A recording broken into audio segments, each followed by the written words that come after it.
Listener dan juga sahabat yang bergabung, saya ingin menyapa Anda yang ada di Jakarta, Depok, Tangerang, Bekasi, Bogor, Bandung, dan juga kota-kota di sekitarnya ya, Tasikmalaya, Garut, dan sebagainya, karena juga banyak yang mendengarkan kita di sana. Kemudian saya beralih ke Surabaya, Yogyakarta, Medan, Palembang, Pekanbaru, kemudian Banjarmasin, Balikpapan, Makassar, dan juga Manado. Semangat pagi untuk Anda semuanya, yuk bikin resolusi yang pasti berhasil dan pasti kita lakukan di tahun 2022 ini. Tapi gimana ya memastikannya? Sebenarnya kepastian itu ada di luar diri kita kah atau ada di dalam diri kita? Nanti ini akan kita tanya juga kepada Pak Arfan Pradiansyah ya.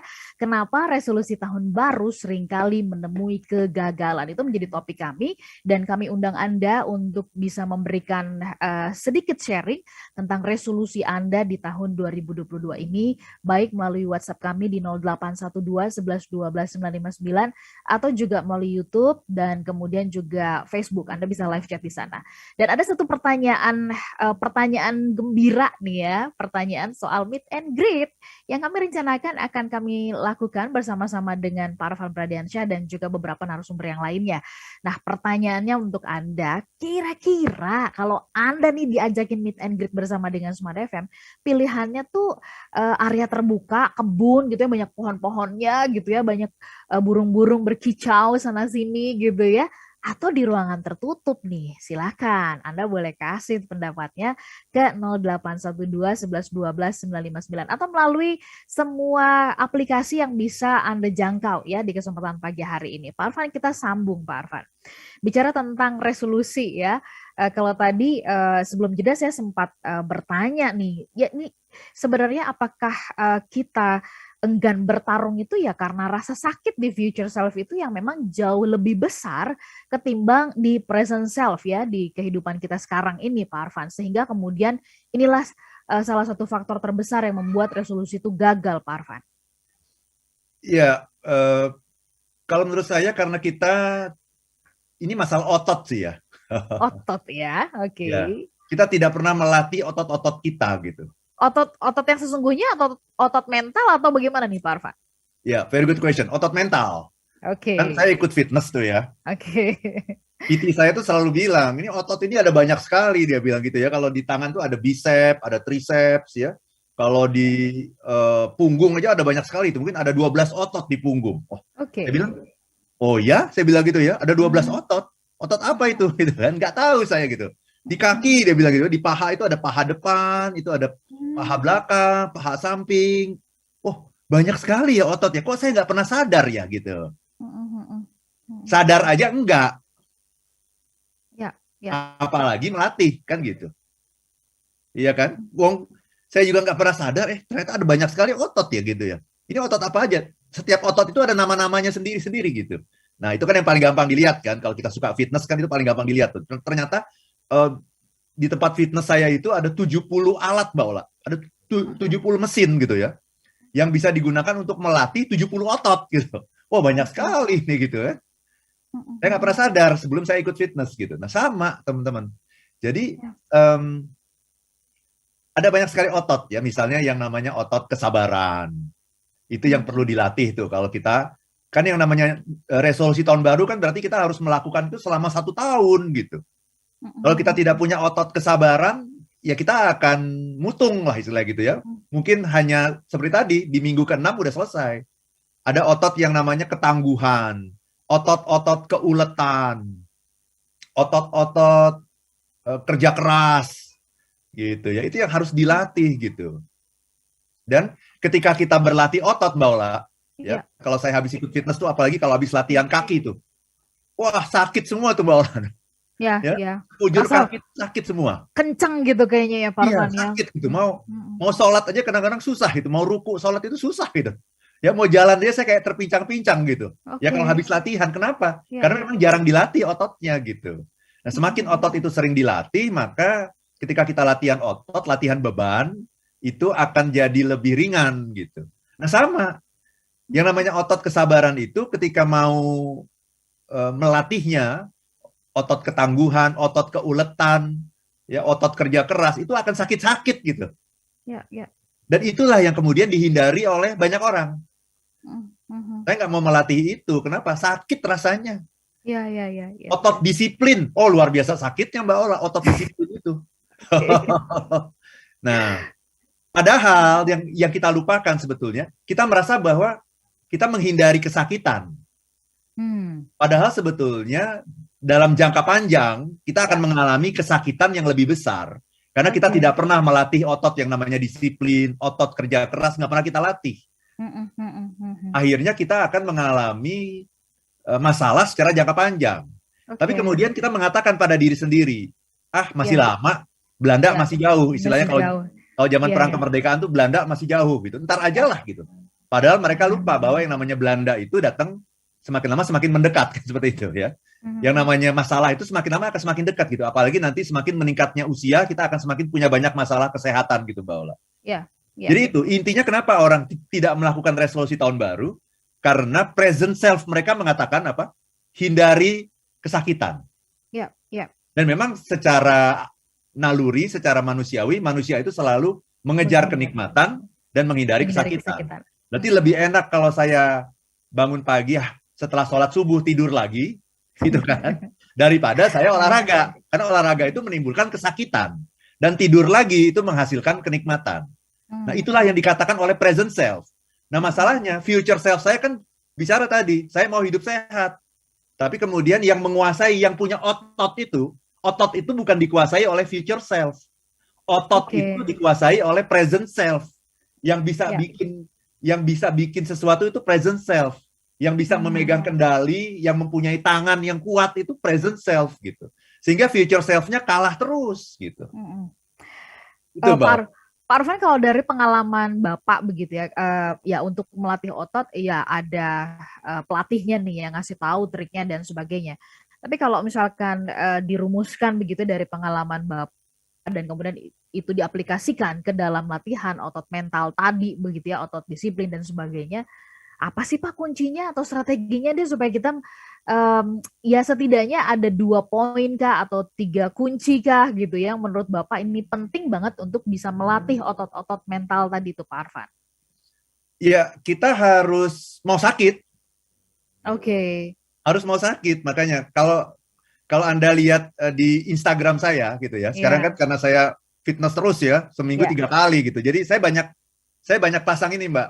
Banyak pasang konten gitu misalnya. ya. Saya sedang melatih otot Otot.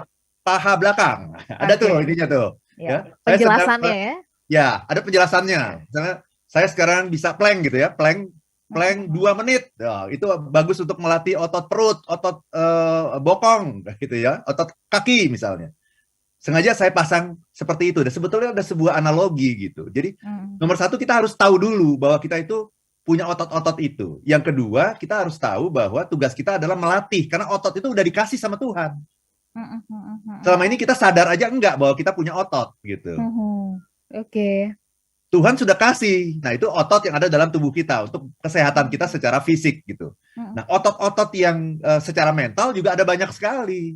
Ya. Nah, kita harus tahu itu yang namanya otot kerja keras, yang namanya otot ketangguhan, otot kesabaran, keuletan, Hmm, hmm. optimisme, itu semuanya otot-otot semua itu. Ya. Nah, tetapi satu hal yang harus juga kita garis bawahi adalah kita harus berani sakit. Ya. Dan itu mungkin bukan kabar yang baik ya Pak Arfan ya, karena semua otot tadi ya disiplin kerja keras itu memang pada akhirnya kita harus melewati yang sakit tadi, latihannya memang tidak ada yang enak Nggak gitu ada, ya Pak Arfan ya. nggak ada sayangnya, tidak ada. Nah, Ya, ya. karena itu ya pepatah zaman dulu itu saya baru resapi sekarang gitu ya. Ya, Sakit sakit bersak dahulu, dahulu, bersenang-senang senang-senang kemudian. kemudian. Nah, Iya, itu bener banget gitu. betul banget Karena sih. nggak ada segala sesuatu tuh yang nggak didapatkan Dari rasa sakit kecuali dulu dengan ya. rasa sakit gitu. Dan rasa Ya. sakit itu sebetulnya hanya sebuah tanda bahwa kita belum mengenal itu, belum melatih itu. Ketika dilatih nanti udah nggak sakit lagi. Ketika sudah terbiasa disiplin, itu udah nggak sakit. Oke, seperti Bapak latihan gitu ya, sudah beberapa Iya, kali latihan, lama-lama udah udah nggak ya sakit. ringan aja Nah, gitu ya Pak tapi Arfan ya. kalau udah nggak sakit, Mbak, bebannya harus ditambah lagi. Ya, ya. Nanti Oke. bebannya ditambah, misalnya kemarin saya sudah bisa ngangkat beban 40 kilo. Widih. Sekarang angkat 40 kilo udah nggak sakit. Oke.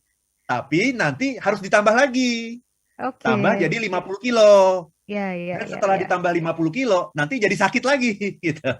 Ya. Tapi kan berarti saya punya kemajuan dalam hidup kan? Ada peningkatan, Ada ada peningkatan. kalau dalam bisnis tuh berarti scale up begitu ya. Betul, iya. Dan sakit lagi nanti Iya, iya. sakit lagi. Sakit itu tanda belum biasa, tapi sakit itu sebuah tanda bahwa Anda sedang mencapai sebuah achievement yang baru. Ya. Itu Mbak Ya. Ola. Baik. Pak Arfan, kita sambung nanti di sesi berikutnya, di part yang berikutnya. Kalau begitu yang pegang peranan akan besarnya keberhasilan dari resolusi itu di dalam diri kita atau di luar nih, Pak Arfan? Ya. Gitu ya. Kita Siap, bahas Bapak. nanti, Smart Listener. Tetapi saya izin mencicil sedikit nih ya, yang sudah bergabung bersama dengan kami di YouTube kanal Smart FM. Ada Pak Rohdin Saragi, selamat pagi, salam sehat untuk Bapak juga ya. Kemudian ada cangkir teh, meet and greet-nya di outdoor dong ya. Oke, kasih contoh di Taman Mini. Oke, berarti area terbuka lah ya. Kemudian ada Pak Widi Hartono, terima kasih. Selamat pagi juga untuk Anda. Ibu Santi Anwar dari alumni coaching milenial Kemenkes Pak Arfan. Wih, alumni. Oke. Bu Santi, apa kabar? Baik, terima kasih sudah bergabung Bu Santi. Pak Harja Wisata, terima kasih sudah bergabung. Resolusinya tahun 2022 punya anak asuh minimal 5 orang. Amin ya, kita aminin ya Pak Harja Amin. ya. Pak Bobi Alimenti, salam bahagia selalu Pak Arfan, Mbak Ola dan juga Smart Listener. Baik, kami akan jeda sesaat untuk satu sesi yang terakhir. Siapa yang pegang kunci keberhasilannya? Di dalam diri kita atau di luar? Kita jeda untuk beberapa informasi berikut ini. Smart Listener dan juga sahabat yang bergabung, terima kasih untuk Anda yang bergabung bersama dengan kami. Nah, ini saya mau berkunjung dulu ke Medan ya. Ada Pak Burhanuddin Harahap yang bergabung bersama dengan kita. Horas, selamat pagi Pak Arfan. Selamat tahun baru, saya penggemarnya Pak Arfan, katanya seperti itu ya. Kalau bikin acara di area terbuka, tapi bener nih Pak Burhanuddin mau datang nih ke Jakarta nih. Terima kasih Pak Burhan. Iya, pertanyaan dari Pak Burhan, seberapa penting resolusi ini dengan kita menjaga tujuan kita atau goalnya itu makin ditajamkan, apakah itu memudahkan Pak Arfan? Pertanyaan dari Pak Burhanuddin, silakan. Ya, terima kasih Mbak Ola. Sebelum saya menjawab pertanyaan ini, saya juga ingin mengajak teman-teman yang butuh happiness at work ya, sebagai tools kita nih di tahun 2022 menghadapi persaingan. Yes. Ya, silakan teman-teman kalau ingin ketemu dengan saya, silakan langsung saja telepon ke ILM di 0812 12345 949. 0812 12345 949 ya. Siapa tahu bisa kita ngobrol untuk acara kick off meeting atau Rapim atau Rapimnas atau Rakornas gitu ya, teman-teman semua akan sangat menarik sekali ya untuk bicara mengenai happiness ya. Nah, Pak Burhan, bagaimana caranya supaya resolusi tahun baru itu menjadi kenyataan? Itu tadi, berani sakit gitu. Jadi saya ingin kasih sebuah tagline gini nih. Kata kunci pada pagi hari ini Mbak Ola. Berani ini sakit. Saya dapat dari Instagram saya nih sebenarnya tadi nih ya. Yeah. Sakit itu hebat. Nah, oke. Sakit itu hebat gitu. Itu aja dulu. Jadi harus berani sakit gitu. Tapi sakitnya ini kan sakit itu ada dua, Mbak. Pertama adalah sakit karena ingin sukses. Kedua, sakit karena tidak sukses. Ya kan? Kita sakitnya yang mana? Sakit karena ingin sukses gitu, bukan sakit karena tidak sukses. Karena kalau kita tidak sukses itu sakit juga, itu sakitnya lebih dahsyat lagi gitu. Nah, kalau kita ini sakit itu hebat. Ya, sakit karena ingin sukses gitu. Itu Mbak Ola. Baik. Pak Arfan, kalau tadi mereka yang atau smart listener yang ingin bertemu dengan Bapak, teleponnya ke 0812 lalala gitu-gitu ya. Tapi kalau mau ketemu Pak Arfan, ke nomor itu juga kah? Kalau Mbak Ola ada hotline-nya. Oh ya, ada hotline-nya ya. Baik, Pak Arfan, sebenarnya keberhasilan itu yang menentukan ada di dalam diri kita atau dari luar, faktor dari luar gitu ya. Orang yang mendorong, orang yang kemudian ya lingkungan dan sebagainya. Karena banyak yang misalkan begini, ya Pak Arfan, saya nggak semangat kerja, soalnya teman-temannya gini sih, soalnya bosnya gitu sih gitu. Saya nggak capai target ya, soalnya kliennya gitu sih Pak Arfan, soalnya begini gitu ya. Jadi sebenarnya atau kalau misalkan yang gagal diet ya, Pak gimana dong, saya ditraktir mulu gitu ya, makanannya enak-enak lagi ya, harganya sekarang banyak promo. Jadi sebenarnya area keberhasilan itu yang menentukan ada di dalam atau di luar diri kita sih, Pak Arfan? Ya dua-duanya Mbak Ola ya. Oke. Dua-duanya. Yang paling menentukan sebetulnya kan diri kita. Tapi kan ini namanya manusia ya. Kita kan berinteraksi dengan orang lain. Jadi dua-duanya. Karena itu saya sering memanfaatkan itu gitu. Ya. Misalnya dengan cara kalau saya punya sebuah resolusi, saya akan declare. Oke. Ya, Gitu. ya. Supaya apa? Supaya nanti supaya saya bisa dipermalukan oleh orang gitu.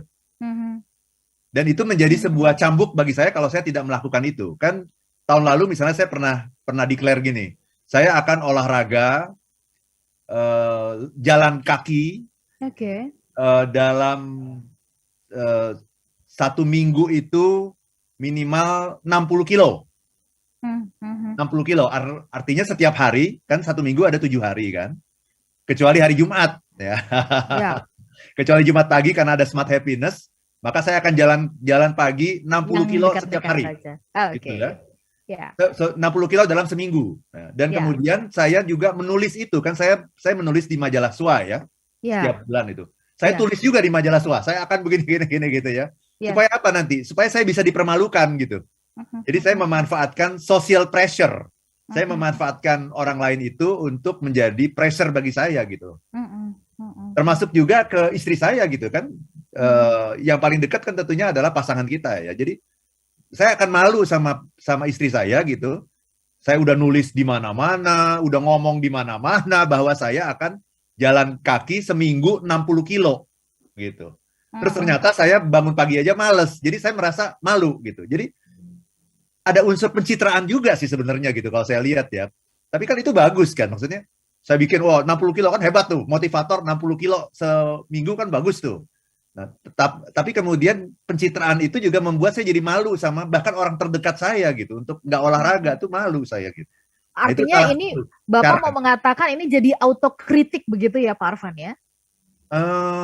Lebih tepatnya mungkin social pressure ya. Social pressure, oke. Jadi ada yang mengingatkan gitu ya Pak Arfan? Ada yang mengingatkan, bahkan bisa mempermalukan gitu. Ya. Jadi saya takut ya. Kalau saya lagi males gitu, kadang-kadang saya jadi takut pada tidak enaknya dipermalukan gitu. Ya. Dibilang alah ngomong doang kamu gitu. Jadi kadang-kadang kita perlu loh Mbak, kita declare gitu. Misalnya aku pengen jadi orang yang disiplin gitu. Aku nggak mau dalam tahun ini aku terlambat 1 menit pun aku nggak mau. Setiap meeting aku akan hadir paling lambat itu 5 menit sebelum meeting dimulai. Dan aku declare nih semua ya gitu kan. Nah, kalau perlu nanti kalau kamu melihat saya terlambat meeting, kamu boleh minta uang sama saya gitu. Sebagai dendanya gitu. Jadi itu dijadikan sebuah social pressure gitu. Ya, artinya kita juga mau mengatakan bahwa kita yang tidak luput dari kesalahan ini juga akhirnya harus diingatkan terus-menerus gitu ya Pak Arfan ya? Iya, karena yang namanya manusia itu saya sendiri suka merasakan gitu. Aduh, kok males ya mau olahraga ya gitu. Aduh, lihat ke langit kok mendung gitu. Akhirnya bikin narasi bahwa sebentar lagi hujan kan gitu. Padahal ditunggu-tunggu kok nggak hujan-hujan gitu ya. Kita pembelaan gitu ya Pak Arfan ya. Itu manusiawi sih, tapi makanya kita ciptakan mekanisme supaya kalau rasa malas itu datang, kita lihat itu, ada rasa takut. Kita jadi malu ya Pak Arfan ya. Nah itu unsur pencitraannya itu, nggak apa-apa. Ya. Oke. Baik. Pada akhirnya memang value itulah yang harus kita hidupi begitu ya. Pencitraan itu di satu sisi dibutuhkan gitu kan. Tetapi kemudian yang paling penting adalah bagaimana berjuang untuk menghidupi tadi ya Pak Arfan ya. Betul. Nah, Pak Arfan sebelum kita closing, ini tampaknya sudah banyak yang menuliskan resolusi. Saya sendiri juga sudah menuliskan resolusi-resolusi Pak Arfan gitu kan.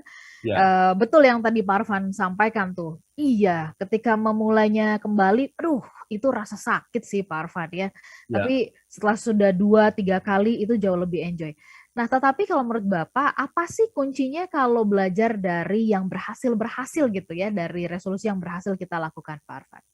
Ya, kita harus ingat Mbak Ola, bahwa yang namanya ketika keputusan membuat resolusi awal tahun, itu yang membuat itu namanya future self. Oke. Itu ya, yang membuat resolusi itu. Diri kita yang future self. The future, gitu. Ya. Itu. Sehingga semua yang terjadi yang indah-indah gitu. Ya, yang bagus-bagus. ya. Tetapi ketika menjalankannya setiap hari, itu yang menjalankan tuh namanya bukan future self, Oke. tapi present self, gitu. Ya. Nah, tapi kita harus ingat bahwa pada akhirnya future self itu akan menjadi present self, Mbak. Benar nggak? Misalnya sekarang kita bicara 31 Desember tahun 2022. Itu kan future self kan? Tapi ketika kita nanti sudah sampai di future self itu menjadi present self gitu. Sehingga pada akhirnya kita harus mengatakan bahwa mari mulai hari ini biarkan future self itu yang memimpin kita gitu. Bagaimana caranya supaya kita menghidupi future self itu di dalam kepala kita gitu. Karena ujung-ujungnya nanti future self itu akan berubah menjadi present self gitu, menjadi nasib kita itu. Ya. Dan kalau ada yang mengatakan begini, percuma aja deh bikin resolusi tahun baru kalau dilanggar dan sebagainya. Saya ingin mengatakan nggak percuma sih. Kalau Anda masih bisa bikin resolusi, itu tandanya Anda masih orang baik. Oke. Kalau Walaupun masih jadi bisa, kenyataan. Ya. oke. Kalau masih bisa bikin resolusi, berarti kita pertanda orang yang baik begitu ya, Pak? Masih orang baik, kenapa? Ya. Masih menginginkan yang baik gitu. Saya pingin olahraga lagi bagus, walaupun nggak dilakukan. Gitu belum dilakukan. Belum dilakukan. Saya pingin sehat lagi, bagus. Saya pingin sholat lebih rajin lagi, bagus. Walaupun belum dilakukan gitu. Tapi paling tidak Anda sudah punya niat dulu deh gitu. Jadi nggak ada yang percuma deh bikin resolusi tahun baru, bikin dulu deh. Nah, itu masalah pertama itu. Jadi nomor 1, bikin dulu. Bikin dulu resolusinya. Oke. Tidak pernah percuma, ya, tidak pernah percuma. Bikin dulu. Nah, yang kedua, bikinnya itu ditulis. Oke, jangan cuma diomongin doang ya. Jangan cuma diomongin, ditulis, ditempel di tempat yang gampang kita ingat. Gitu ya. Yang ketiga, kalau bisa kasih tahu orang. Oke. Supaya ada orang yang juga mengingatkan. Mengingatkan atau mempermalukan sekaligus. Ya. Declare kalau bisa. Kalau saya declare di mana-mana gitu ya. Yang keempat adalah sakit itu hebat. Itu jadikan sebuah kata kunci. Itu hebat. Untuk menjalani setiap hari. Sakit itu hebat. Itu 4 itu cukup. Baik, kita kunci sampai di situ, Pak Arfan ya. Smart Listener, selamat menyiapkan resolusi 2022 buat Anda yang belum tetapi yang sudah, selamat berjuang untuk menghidupinya ya. Sakit itu hebat. Sakit itu hebat. Kata kuncinya itu, sakit itu hebat ya. Kita wujudkan resolusi 2022 dan kita tutup perjumpaan pagi hari ini. Sehat-sehat untuk Anda semuanya. Kami pamit ya. Saya Ella Nurlija. Dan saya Arfan Pradiansyah. If you know be happy, be happy be happy now.